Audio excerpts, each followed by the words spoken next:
Bilangan.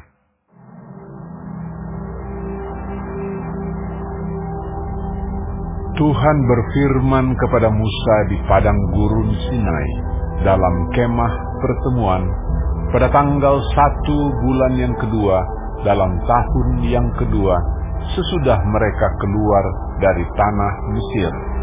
Hitunglah jumlah segenap umat Israel menurut kaum-kaum yang ada dalam setiap suku mereka. Dan catatlah nama semua laki-laki di Israel yang berumur 20 tahun ke atas dan yang sanggup berperang, orang demi orang. Engkau ini beserta Harun harus mencatat mereka menurut pasukannya masing-masing. Dari tiap-tiap suku harus ada satu orang yang mendampingi kamu, yakni orang yang menjadi kepala dari suku yang diwakilinya itu. Dan inilah nama semua orang yang harus mendampingi kamu. Dari suku Ruben, Elizur bin Sedeur. Dari suku Simeon, Selumiel bin Zurishaddai. Dari suku Yehuda, Nahason bin Aminadab. Dari suku Isakar, Netaniel bin Zuar. Dari suku Zebulon, Eliab bin Helon. Dari keturunan Yusuf, Elisama bin Amihud dari suku Efraim. Dan Gamaliel bin Pedazur dari suku Manasye. Dari suku Benyamin, Abidan bin Gideoni. Dari suku Dan, Ahiezer bin Amishaddai. Dari suku Asher, Pagiel bin Okran. Dari suku Gad, Eliasaf bin Rehuel. Dari suku Naftali, Ahira bin Enan. Itulah orang-orang yang dipilih dari umat itu, masing-masing sebagai pemimpin dari suku bapa leluhurnya. Mereka inilah kepala-kepala pasukan Israel. Lalu Musa dan Harun memanggil orang-orang yang tertunjuk namanya itu, dan pada tanggal 1 bulan yang kedua, mereka menyuruh segenap umat berkumpul.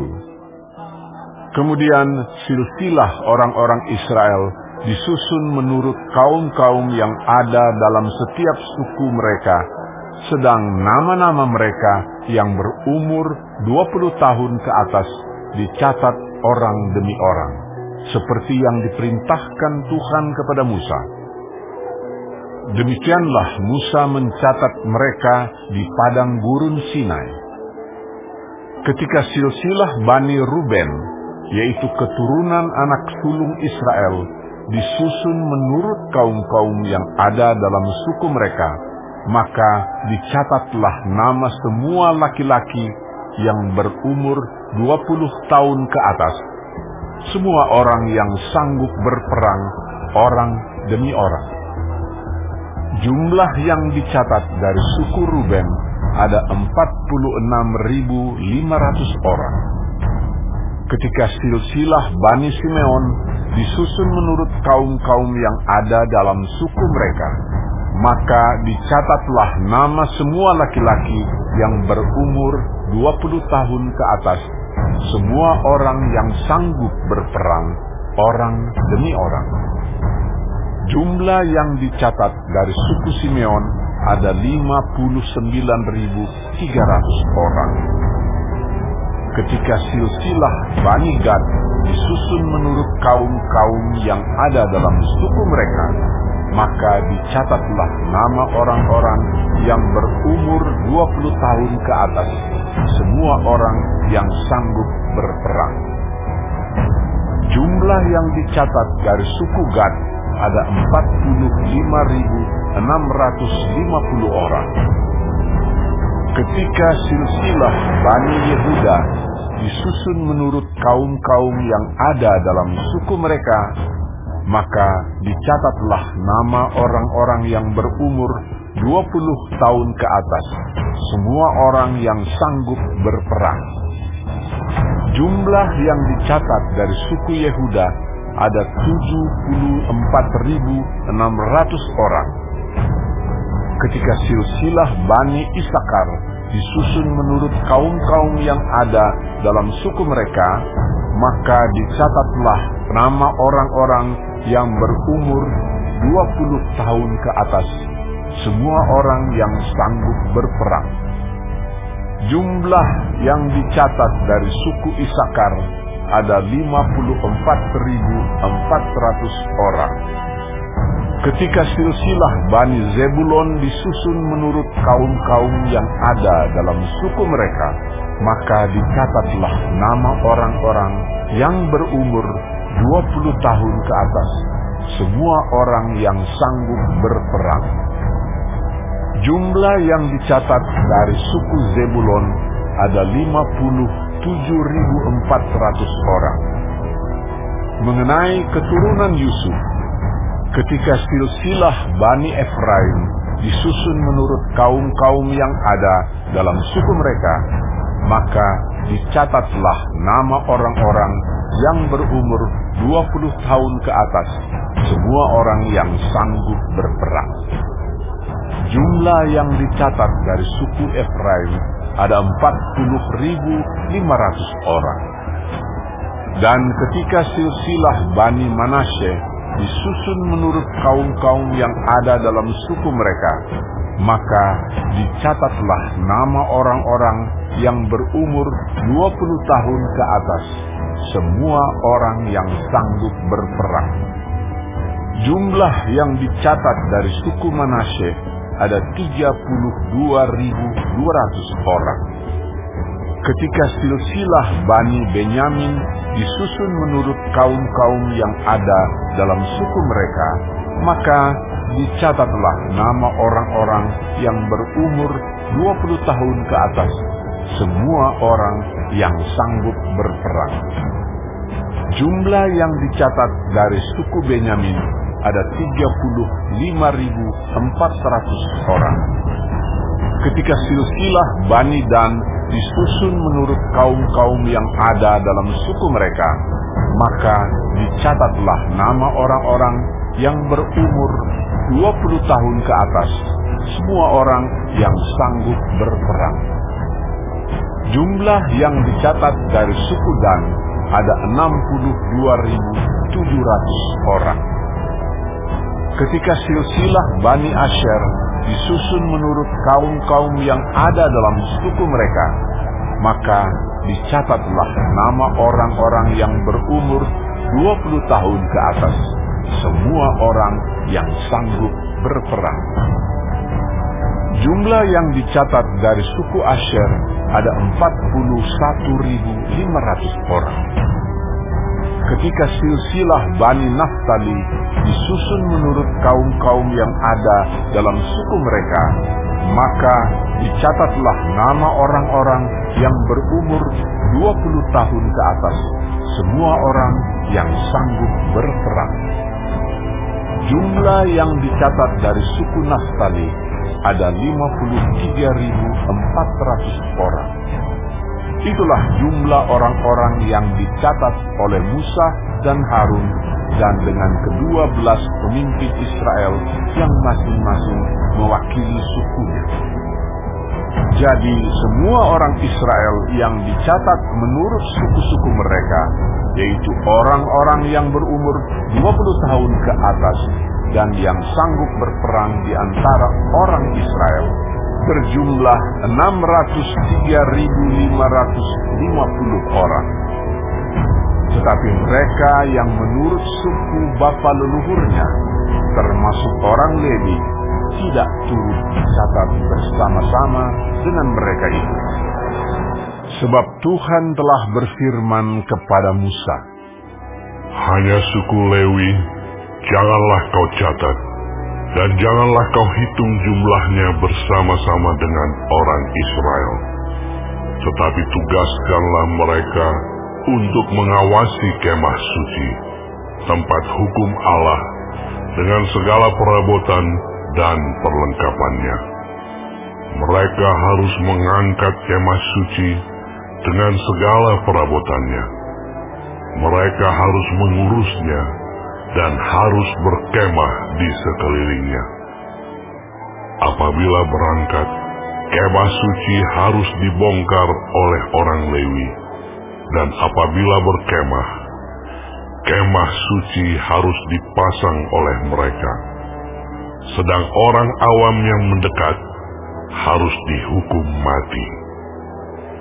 Orang Israel haruslah berkemah masing-masing di tempat perkemahannya, dan masing-masing dekat panji-panjinya menurut pasukan mereka.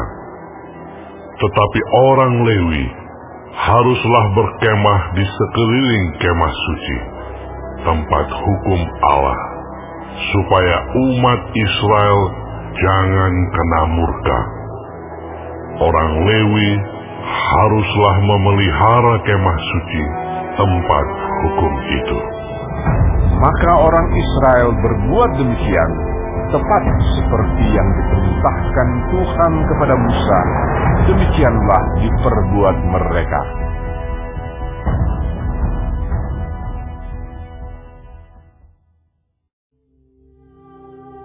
Tuhan berfirman kepada Musa dan Harun, orang Israel harus berkemah masing-masing dekat panji-panjinya, menurut lambang suku-sukunya. Mereka harus berkemah di sekeliling kemah pertemuan, agak jauh daripadanya.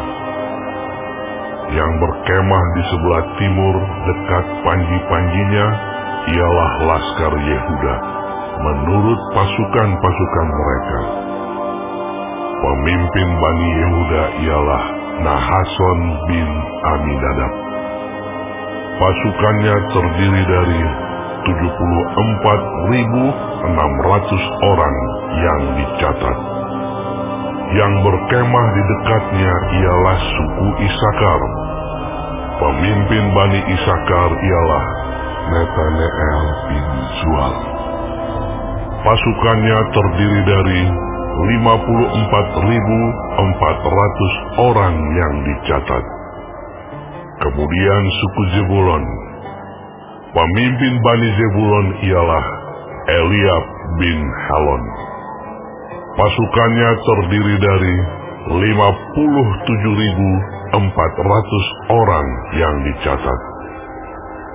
Jumlah orang yang dicatat dalam laskar Yehuda menurut pasukan-pasukan mereka ada 186.400 orang. Merekalah yang terdahulu berangkat. Panji-panji laskar Ruben adalah di sebelah selatan menurut pasukan-pasukan mereka. Pemimpin Bani Ruben ialah Elizur bin Sedeur.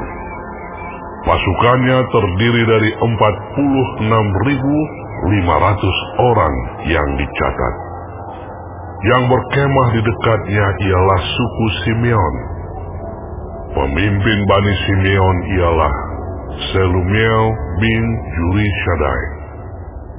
Pasukannya terdiri dari 59.300 orang yang dicatat.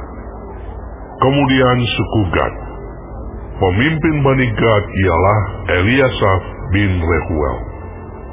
Pasukannya terdiri dari 45.650 orang yang dicatat. Jumlah orang yang dicatat dalam laskar Ruben menurut pasukan-pasukan mereka ada 151.450 orang. Merekalah yang nomor 2 berangkat. Sesudah itu, berangkatlah kemah pertemuan dengan laskar orang Lewi di tengah-tengah laskar yang lain itu. Sama seperti mereka berkemah, demikianlah juga mereka berangkat, masing-masing di tempatnya menurut panji-panji mereka. Panji-panji laskar Efraim menurut pasukan-pasukan mereka adalah di sebelah barat. Pemimpin Bani Efraim ialah Elisama bin Amihud. Pasukannya terdiri dari 40.500 orang yang dicatat. Di dekatnya ialah suku Manasye. Pemimpin Bani Manasye ialah Gamaliel bin Pedazur. Pasukannya terdiri dari 32.200 orang yang dicatat. Kemudian suku Benyamin. Pemimpin Bani Benyamin ialah Abidan bin Gideoni.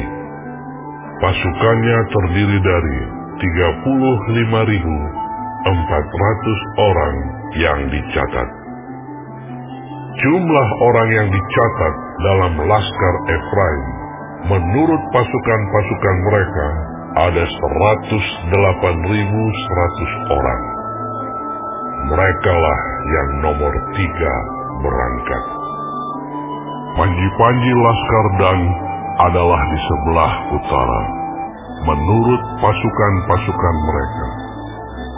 Pemimpin Bani Dan ialah Ahiezer bin Amishaddai. Pasukannya terdiri dari 62.700 orang yang dicatat. Yang berkemah di dekatnya ialah suku Asyer. Pemimpin Bani Asyer ialah Pagiel bin Okran. Pasukannya terdiri dari 41.500 orang yang dicatat. Kemudian suku Naftali. Pemimpin Bani Naftali ialah Ahira bin Enan. Pasukannya terdiri dari 53.400 orang yang dicatat. Jumlah orang yang dicatat dalam laskar Dan ada 157.600 orang. Merekalah yang terkemudian berangkat menurut panji-panji mereka. Itulah pencatatan orang Israel menurut suku-suku mereka. Jumlah orang yang dicatat dalam laskar-laskar dengan pasukan-pasukannya ada 603.550 orang. Tetapi orang Lewi tidak turut dicatat bersama-sama dengan orang Israel, seperti yang diperintahkan Tuhan kepada Musa. Maka orang Israel berbuat demikian, tepat seperti yang diperintahkan Tuhan kepada Musa.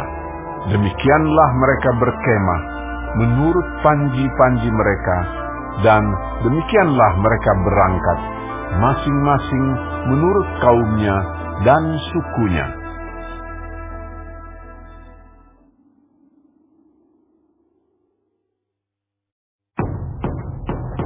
Inilah keturunan Harun dan Musa pada waktu Tuhan berfirman kepada Musa di Gunung Sinai. Nama anak-anak Harun ialah yang sulung Nadab, kemudian Abihu, Eleazar, dan Itamar.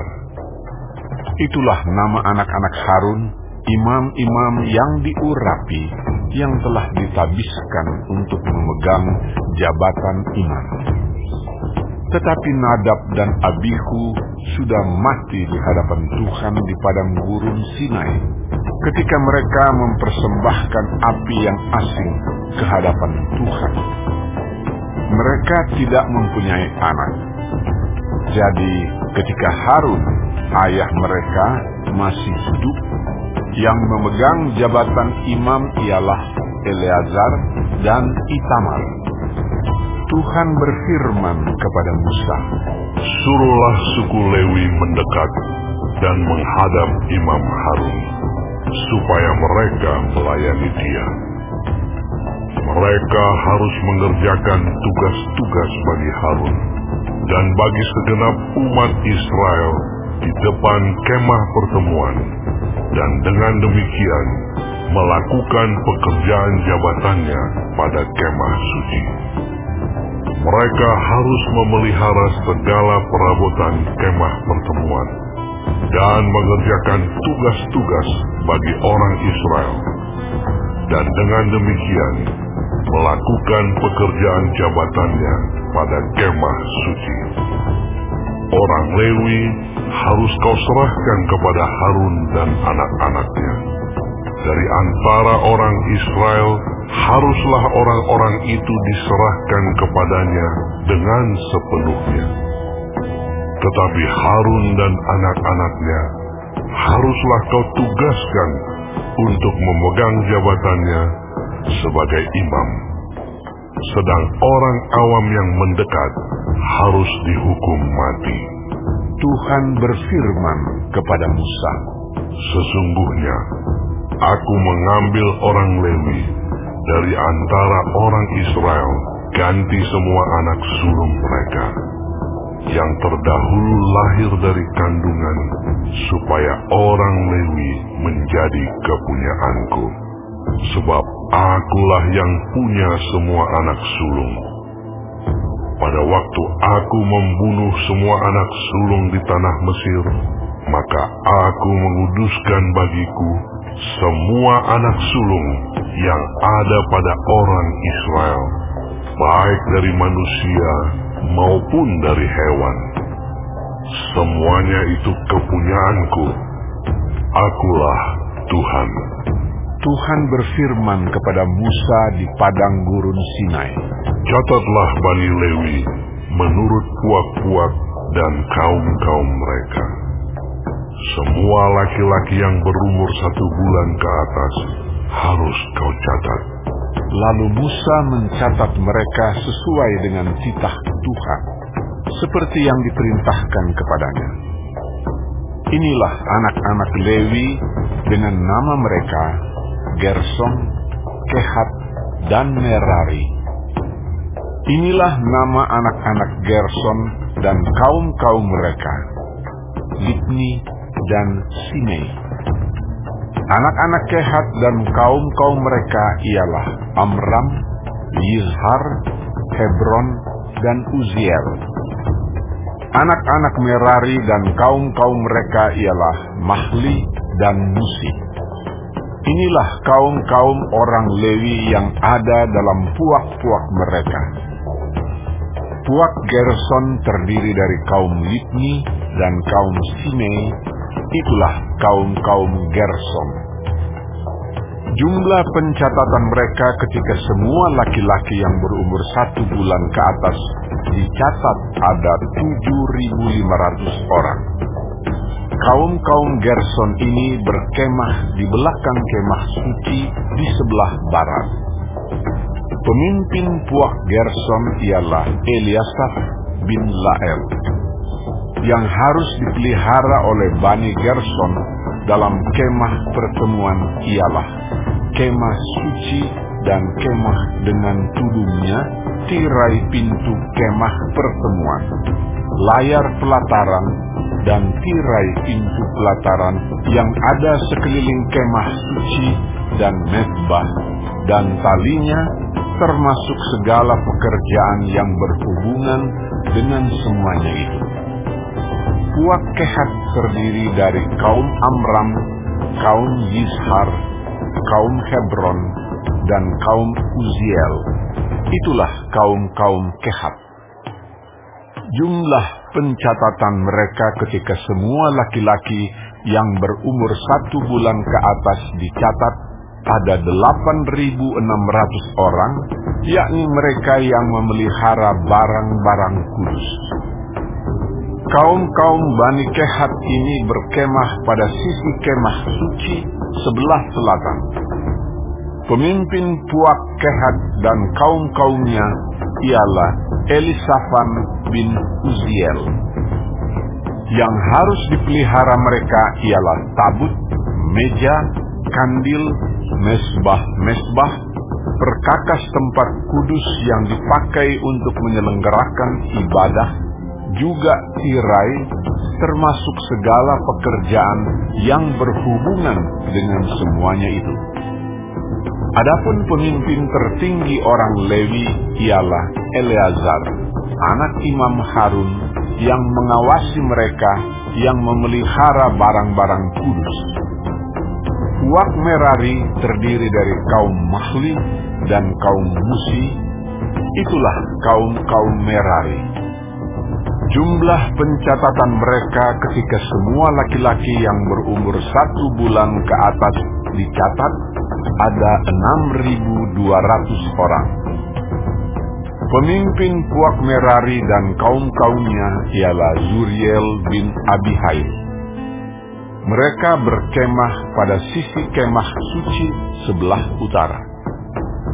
Yang ditugaskan kepada Bani Merari untuk dipelihara ialah papan kemah suci, kayu lintangnya, tiang-tiangnya, alasnya, segala perabotannya, termasuk segala pekerjaan yang berhubungan dengan semuanya itu, juga tiang pelataran sekelilingnya, alas, patok, dan talinya. Yang berkemah di depan kemah suci di sebelah timur, di depan kemah pertemuan, ialah Musa dan Harun serta anak-anaknya yang mengerjakan tugas pemeliharaan tempat kudus bagi orang Israel, tetapi orang awam yang mendekat haruslah dihukum mati. Jumlah orang Lewi yang sesuai dengan titah Tuhan dicatat oleh Musa dan Harun menurut kaum-kaum mereka, yakni semua laki-laki yang berumur 1 bulan ke atas, ada 22.000 orang. Lalu berfirmanlah Tuhan kepada Musa, "Catatlah semua anak sulung laki-laki Israel yang berumur 1 bulan ke atas. Lalu hitunglah jumlah mereka, dan ambillah orang-orang Lewi bagiku. Akulah Tuhan. Sebagai ganti semua anak sulung yang ada pada orang Israel, juga hewan orang Lewi, ganti semua anak sulung di antara hewan orang Israel."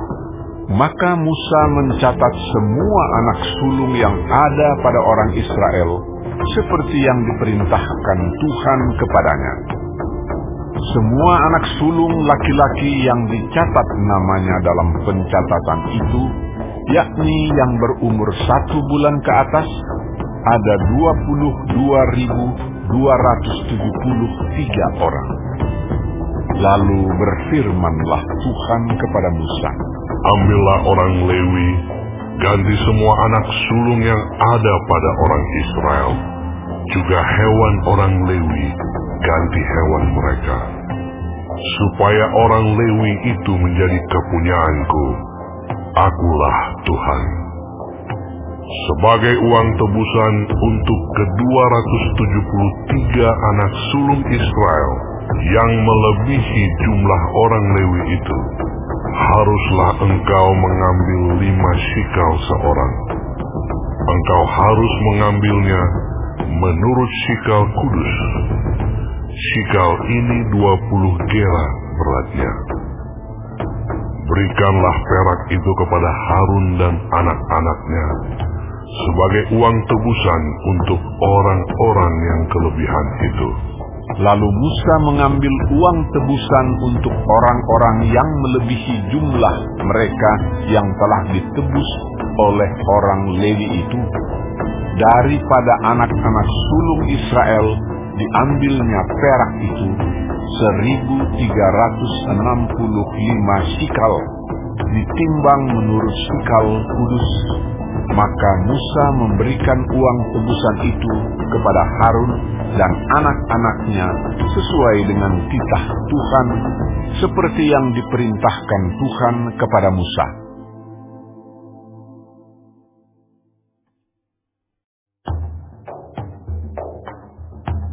Tuhan berfirman kepada Musa dan Harun, "Hitunglah jumlah Bani Kehat sebagai suatu golongan tersendiri di antara Bani Lewi, menurut kaum-kaum yang ada dalam puak mereka.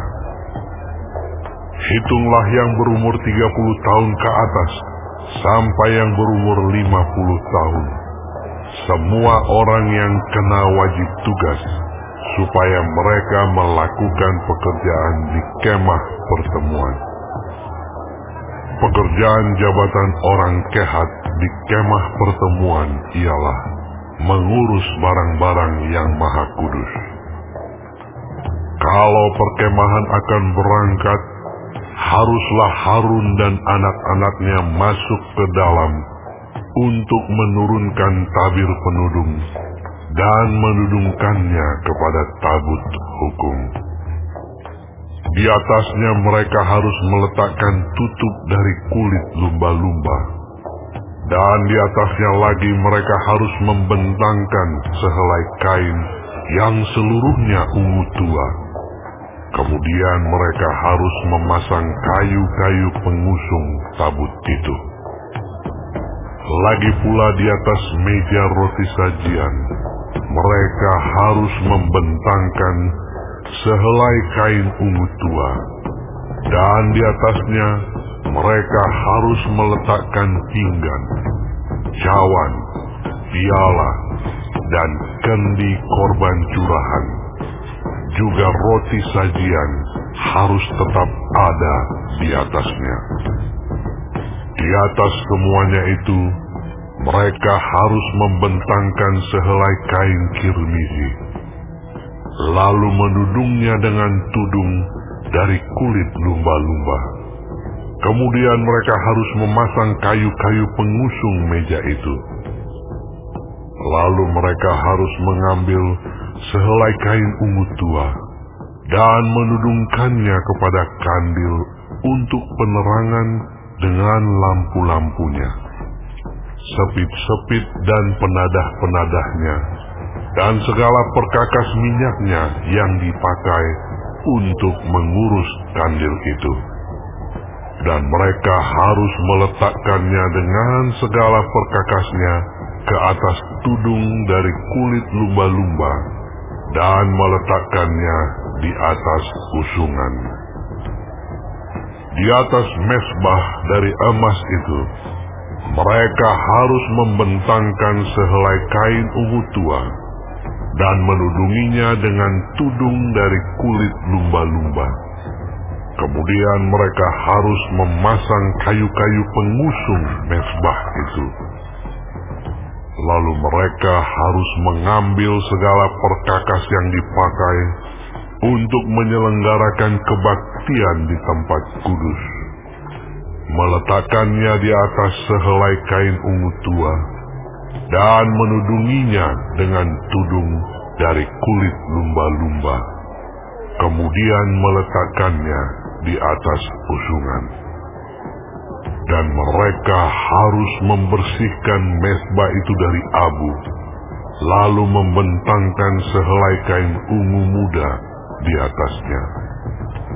Sesudah itu, meletakkan di atasnya segala perkakasnya yang dipakai untuk mengurusnya, yakni perbaraan, garpu, penyodok, bokor penyiraman, segala perkakas mesbah itu.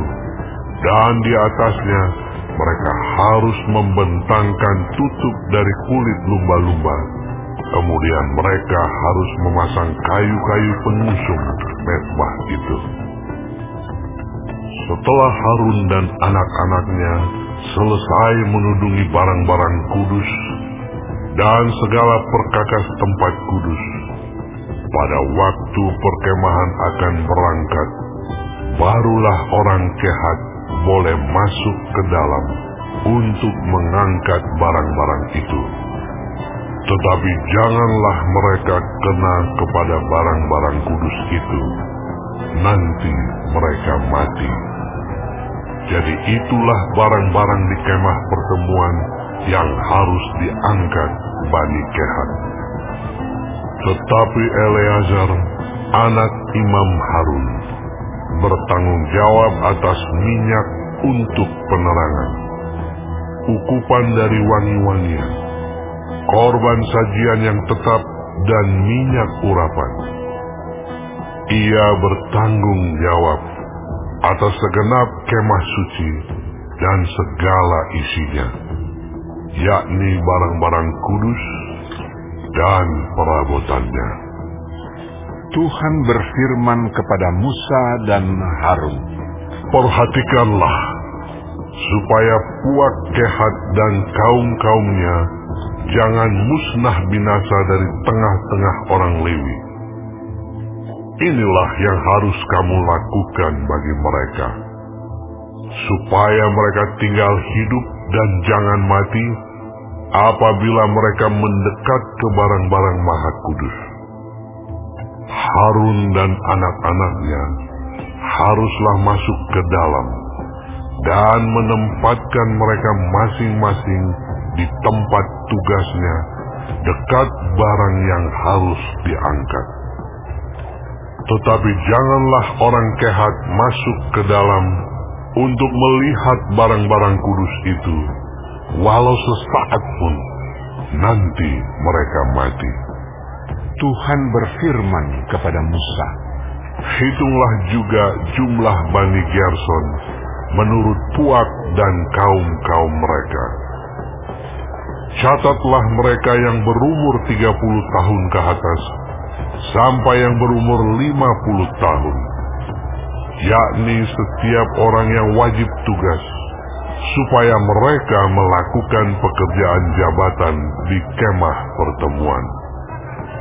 Inilah tugas kaum-kaum Gerson dalam hal pekerjaan jabatan dan pengangkatan barang itu. Mereka harus mengangkat tenda-tenda kemah suci dan kemah pertemuan tudungnya, dan tudung dari kulit lumba-lumba yang ada di atasnya, tirai pintu kemah pertemuan, layar-layar pelataran, dan tirai pintu gerbang pelataran yang ada sekeliling kemah suci dan mezbah, dengan talinya dan segala perkakas untuk pekerjaan jabatan mereka. Dan mereka harus melakukan segala tugas yang perlu berkenaan dengan semuanya itu. Seluruh pekerjaan jabatan Bani Gerson harus dilakukan sesuai dengan perintah Harun dan anak-anaknya, yakni segala tugas pengangkatan barang dan pekerjaan jabatan itu. Kamu harus membuat mereka penanggung jawab atas segala yang harus diangkat mereka. Itulah tugas kaum-kaum Bani Gerson di kemah pertemuan. Mereka harus mengerjakan di bawah pimpinan Itamar, anak Imam Harun itu. Orang Merari haruslah kau catat menurut kaum-kaum yang ada dalam puak mereka. Catatlah mereka yang berumur 30 tahun ke atas sampai yang berumur 50 tahun, yakni setiap orang yang kena wajib tugas, supaya mereka melakukan pekerjaan jabatan pada kemah pertemuan. Inilah yang wajib diangkat mereka berhubung dengan seluruh pekerjaan jabatan mereka di kemah pertemuan: papan-papan kemah suci, kayu-kayu lintangnya, tiang-tiangnya, alas-alasnya, tiang-tiang pelataran sekelilingnya, alas-alasnya, patok-patok dan tali-talinya, serta segala perkakasnya. Semuanya termasuk tugas mereka. Dengan terperinci, haruslah kamu tunjuk perkakas yang wajib diangkat mereka itu. Itulah tugas kaum-kaum Bani Merari, yakni seluruh pekerjaan jabatan mereka di kemah pertemuan, yang harus dilakukan di bawah pimpinan Itamar, anak Imam Harun. Demikianlah Musa dan Harun dengan para pemimpin umat Israel mencatat Bani Kehat menurut kaum-kaum yang ada dalam puak mereka, yakni orang-orang yang berumur 30 tahun ke atas sampai yang berumur 50 tahun, setiap orang yang kena wajib tugas berhubung dengan pekerjaan jabatan di kemah pertemuan. Maka jumlah pencatatan mereka menurut kaum-kaum mereka ada 2.750 orang. Itulah orang-orang yang dicatat dari kaum-kaum Kehat, semua orang yang melakukan pekerjaan jabatan di kemah pertemuan, yakni mereka yang dicatat oleh Musa dan Harun sesuai dengan titah Tuhan dengan perantaraan Musa. Bani Gerson yang dicatat menurut kaum-kaum yang ada dalam puak mereka, yaitu orang-orang yang berumur 30 tahun ke atas sampai yang berumur 50 tahun, setiap orang yang kena wajib tugas berhubung dengan pekerjaan jabatan di kemah pertemuan. Jadi mereka yang dicatat menurut kaum-kaum yang ada dalam puak mereka berjumlah 2.630 orang. Itulah jumlah pencatatan kaum-kaum Bani Gerson, semua orang yang melakukan pekerjaan jabatan di kemah pertemuan, yakni mereka yang dicatat oleh Musa dan Harun sesuai dengan titah Tuhan. Bani Merari yang dicatat menurut kaum-kaum yang ada dalam puak mereka, yaitu orang-orang yang berumur 30 tahun ke atas sampai yang berumur 50 tahun, setiap orang yang kena wajib tugas berhubung dengan pekerjaan jabatan di kemah pertemuan. Jadi mereka yang dicatat menurut kaum-kaum mereka berjumlah 3.200 orang. Itulah jumlah pencatatan kaum-kaum Bani Merari, yakni mereka yang dicatat oleh Musa dan Harun sesuai dengan titah Tuhan dengan perantaraan Musa. Semua orang Lewi yang dicatat oleh Musa dan Harun dengan para pemimpin Israel menurut kaum-kaum yang ada dalam puak-puak mereka, yakni orang-orang yang berumur 30 tahun ke atas sampai yang berumur 50 tahun, setiap orang yang wajib melakukan pekerjaan jabatan di kemah pertemuan dan pekerjaan pengangkatan barang. Jadi mereka yang dicatat berjumlah 8.580 orang. Sesuai dengan titah Tuhan dengan perantaraan Musa, maka mereka masing-masing dibuat penanggung jawab atas apa yang harus dikerjakan dan diangkatnya. Demikianlah mereka dicatat seperti yang diperintahkan Tuhan kepada Musa. Tuhan berfirman kepada Musa, "Perintahkanlah kepada orang Israel, supaya semua orang yang sakit kusta, semua orang yang mengeluarkan lelehan, dan semua orang yang najis oleh mayat disuruh meninggalkan tempat perkemahan, baik laki-laki maupun perempuan. Haruslah kau suruh pergi keluar tempat perkemahan, haruslah mereka kau suruh pergi, supaya mereka jangan menajiskan tempat perkemahan di mana aku diam di tengah-tengah mereka." Maka orang Israel berbuat demikian. Mereka menyuruh orang-orang itu meninggalkan tempat perkemahan, seperti yang difirmankan Tuhan kepada Musa. Demikianlah diperbuat orang Israel.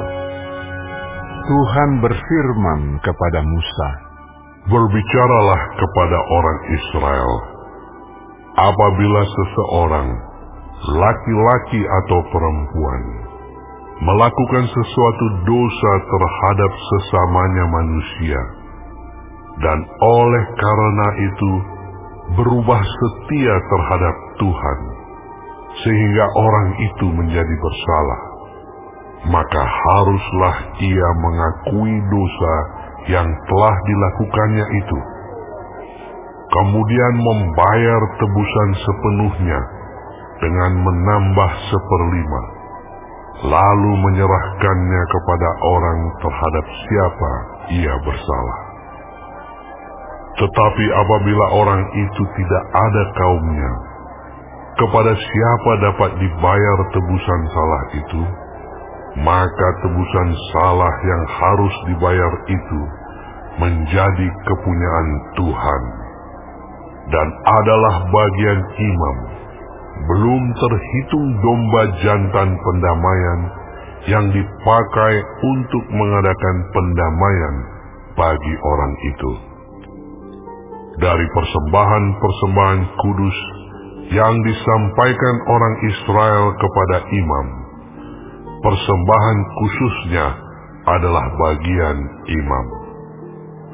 Sedang persembahan-persembahan kudus yang dibawa oleh seseorang adalah bagian orang itu sendiri. Hanya apa yang diserahkannya kepada seorang imam adalah bagian imam itu.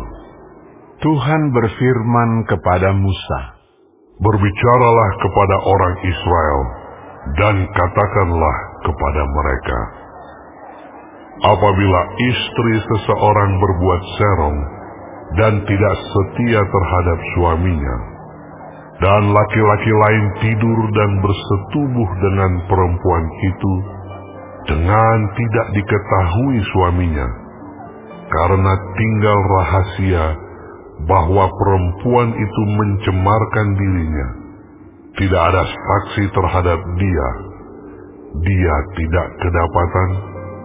Dan apabila kemudian roh cemburu menguasai suami itu, sehingga ia menjadi cemburu terhadap istrinya, dan perempuan itu memang telah mencemarkan dirinya, atau apabila roh cemburu menguasai suami itu, sehingga ia menjadi cemburu terhadap istrinya, walaupun perempuan itu tidak mencemarkan dirinya, maka haruslah orang itu membawa istrinya kepada imam.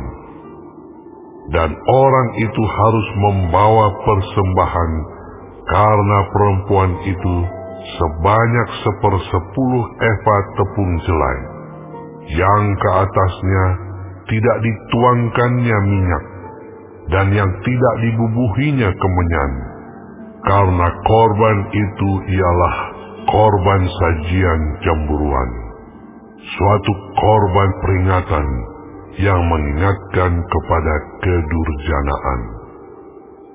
Maka haruslah imam menyuruh perempuan itu mendekat dan menghadapkannya kepada Tuhan. Lalu imam harus membawa air kudus dalam suatu tempayan tanah. Kemudian harus memungut debu yang ada di lantai kemah suci dan membubuhnya ke dalam air itu. Apabila imam sudah menghadapkan perempuan itu kepada Tuhan, haruslah ia menguraikan rambut perempuan itu, lalu meletakkan korban peringatan, yakni korban sajian cemburuan, ke atas telapak tangan perempuan itu.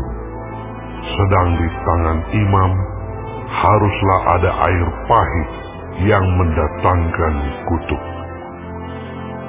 Maka haruslah imam menyumpah perempuan itu dengan berkata kepadanya, "Jika tidak benar ada laki-laki yang tidur dengan engkau, dan jika tidak engkau berbuat serong kepada kecemaran, padahal engkau di bawah kuasa suamimu, maka luputlah engkau dari air pahit yang mendatangkan kutuk ini.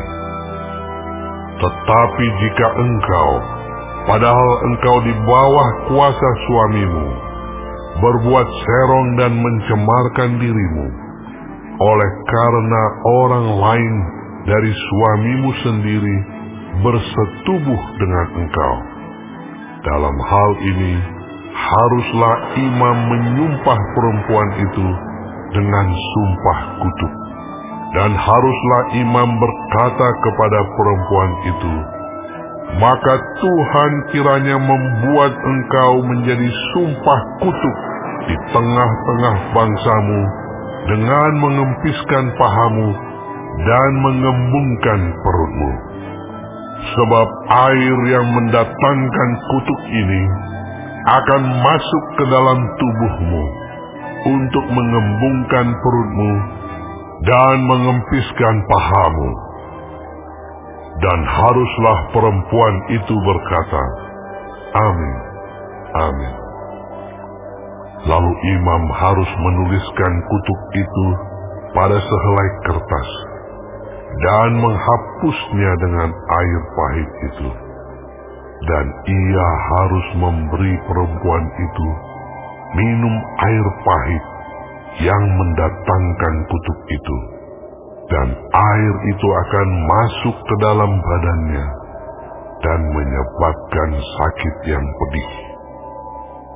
Maka haruslah imam mengambil korban sajian cemburuan dari tangan perempuan itu, lalu mengunjukkannya ke hadapan Tuhan dan membawanya ke mezbah.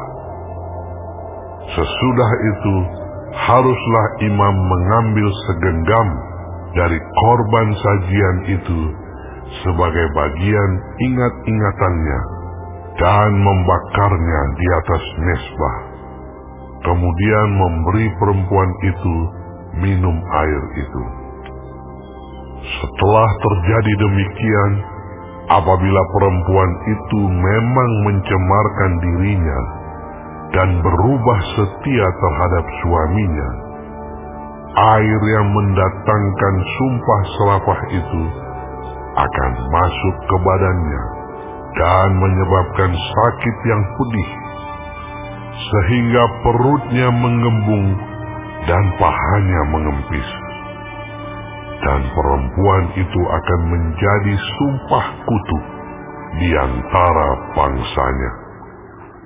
Tetapi apabila perempuan itu tidak mencemarkan dirinya, melainkan ia suci, maka ia akan bebas dan akan dapat beranak. Itulah hukum tentang perkara cemburuan, kalau seorang perempuan telah berbuat serong dan mencemarkan dirinya, padahal ia di bawah kuasa suaminya. Atau kalau roh cemburu menguasai seorang laki-laki, sehingga ia cemburu terhadap istrinya, ia harus menghadapkan perempuan itu kepada Tuhan, dan imam haruslah melaksanakan seluruh hukum ini kepada perempuan itu. Laki-laki itu akan bebas daripada salah, tetapi perempuan itu haruslah menanggung akibat kesalahannya. Tuhan berfirman kepada Musa, berbicaralah kepada orang Israel, dan katakanlah kepada mereka, apabila seseorang, laki-laki atau perempuan, mengucapkan nazar khusus, yakni nazar orang nazir, untuk mengkhususkan dirinya bagi Tuhan, maka haruslah ia menjauhkan dirinya dari anggur dan minuman yang memabukkan. Jangan meminum cuka anggur atau cuka minuman yang memabukkan, dan jangan meminum sesuatu minuman yang dibuat dari buah anggur, dan jangan memakan buah anggur, baik yang segar maupun yang kering. Selama waktu kenazirannya, janganlah ia makan sesuatu apapun yang berasal dari pohon anggur, dari bijinya sampai kepada pucuk rantingnya. selama waktu nazarnya sebagai orang nazir, janganlah pisau cukur lalu di kepalanya. Sampai genap waktunya ia mengkhususkan dirinya bagi Tuhan. Haruslah ia tetap kudus dan membiarkan rambutnya tumbuh panjang. Selama waktunya ia mengkhususkan dirinya bagi Tuhan, janganlah ia dekat kepada mayat orang. Bahkan apabila mati ayahnya ataupun ibunya, saudaranya laki-laki ataupun saudaranya perempuan, janganlah ia menajiskan dirinya kepada mereka, sebab tanda kenaziran bagi Allahnya ada di atas kepalanya. Selama waktu kenazirannya ia kudus bagi Tuhan. Tetapi apabila seseorang mati di dekatnya dengan sangat tiba-tiba, sehingga ia menajiskan rambut kenazirannya, maka haruslah ia mencukur rambutnya pada hari pentahirannya, yaitu pada hari yang ketujuh, haruslah ia mencukurnya. Pada hari yang kedelapan, haruslah ia membawa 2 ekor burung tekukur atau 2 ekor anak burung merpati kepada imam ke pintu kemah pertemuan. Maka haruslah imam mengolah yang seekor menjadi korban penghapus dosa dan yang lain menjadi korban bakaran, dan mengadakan pendamaian bagi dia, oleh karena dia telah berdosa dengan berada dekat mayat. Pada hari itu juga ia harus menguduskan kepalanya dan mengkhususkan waktu kenazirannya bagi Tuhan. Ia harus membawa seekor domba jantan berumur setahun menjadi korban penebus salah. Hari-hari yang sudah lewat dianggap batal karena rambut kenazirannya telah menjadi najis. Dan inilah hukum tentang seorang nazir. Apabila waktu kenazirannya genap, ia harus dibawa ke pintu kemah pertemuan, dan ia harus mempersembahkan sebagai persembahannya kepada Tuhan seekor domba jantan berumur setahun yang tidak bercela untuk korban bakaran, dan seekor domba betina berumur setahun yang tidak bercela untuk korban penghapus dosa, dan seekor domba jantan yang tidak bercela untuk korban keselamatan. Juga sebakul roti yang tidak beragi, yakni roti bundar dari tepung yang terbaik, yang diolah dengan minyak, dan roti tipis yang tidak beragi diolesi dengan minyak, serta dengan korban sajian dan korban-korban curahannya. Lalu haruslah imam membawa semuanya itu ke hadapan Tuhan dan mengolah korban penghapus dosa dan korban bakarannya. Domba jantan itu haruslah diolahnya sebagai korban keselamatan bagi Tuhan, beserta sebakul roti yang tidak beragi itu. Juga haruslah imam mengolah korban sajian dan korban curahannya. Maka haruslah orang nazir itu mencukur rambut kenazirannya di depan pintu kemah pertemuan, lalu mengambil rambut kenazirannya itu dan melemparkannya ke dalam api yang di bawah korban keselamatan. Imam haruslah mengambil paha depan domba jantan itu sesudah dimasak, dan 1 roti bundar yang tidak beragi dari dalam bakul, dengan satu roti tipis yang tidak beragi, lalu meletakkannya ke atas telapak tangan orang Nazir itu. Setelah orang ini mencukur rambut kenazirannya, kemudian haruslah imam mengunjukkan semuanya itu ke hadapan Tuhan sebagai persembahan unjukan. Semuanya itu menjadi bagian kudus bagi imam, beserta dada persembahan unjukan, dan beserta paha persembahan khusus. Sesudah itu, barulah boleh orang Nazir itu minum anggur. Itulah hukum tentang orang Nazir yang menazarkan persembahannya kepada Tuhan berdasarkan kenazirannya, belum dihitung apa yang ia mampu mempersembahkan di samping itu, sesuai dengan bunyi nazar yang diikrarkannya. Demikianlah harus dilakukannya berdasarkan hukum tentang kenazirannya. Tuhan berfirman kepada Musa, "Berbicaralah kepada Harun dan anak-anaknya. Beginilah harus kamu memberkati orang Israel. Katakanlah kepada mereka, Tuhan memberkati engkau dan melindungi engkau. Tuhan menyinari engkau dengan wajah-Nya dan memberi engkau kasih karunia. Tuhan menghadapkan wajah-Nya kepadamu dan memberi engkau damai sejahtera."